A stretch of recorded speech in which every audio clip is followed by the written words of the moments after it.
as you get older, I just try to stay as active as I can so that you stay healthy. I don't know what it is. I'm sure psychologists have something for it, but it's just nice to get out here and not have to worry about it. I mean, even just sitting up here and just watching the traffic go by is really cool. And taking people up and letting them challenge themselves also, seeing what they can do. The problem is I don't find a lot of hikers that can hike with me. So I just like the challenge. And I don't know if I think people do it for exercise. I'm doing it more for the challenge.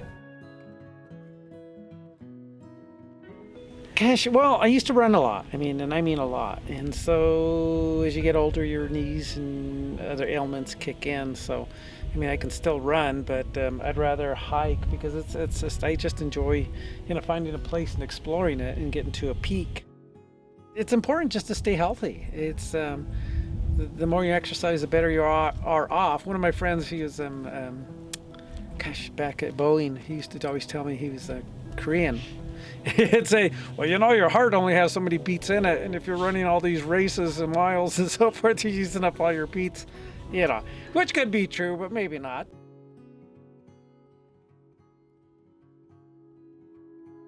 This is a great place to hike because there's just so many different types of hikes you can go on. And then you can get a book, it's called the Sandia Mountain Hiking Guide.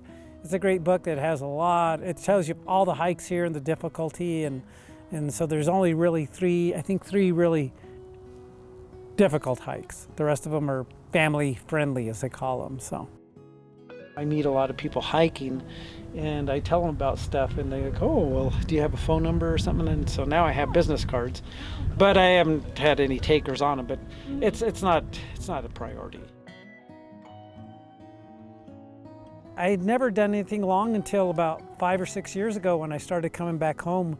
I'd had 3 weeks vacation, and I'd drive from Seattle to here and just go hiking and just wherever. It just didn't matter. I just would okay, I'm going to explore this area. I've never been here. It's and my dad was raised in Taos, so I just kicked myself that when I was a kid, we used to go up there all the time, and it's I just kicked myself that I didn't explore more when I was a kid, or even because I ran cross country, or even go up there and run in the altitude. I know it's high here, but still, it would have been cool to go up there and run the trails up in Taos.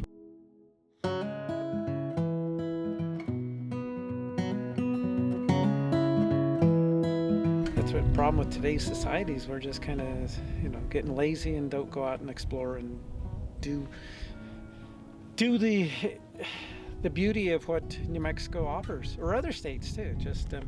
I just know this because this is where I grew up. So, working for Boeing and dealing with management, it was just a stressful situation.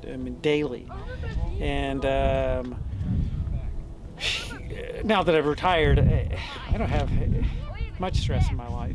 I guess if you let stuff bug you.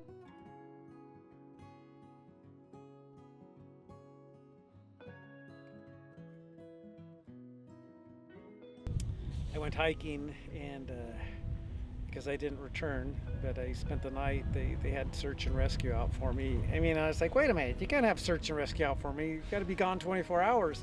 But my brother knew people, and my neighbor knew people, and so they had people already looking for me. And once I got phone reception, I had all these calls on my phone, so I was calling everybody going, this is what I typically do.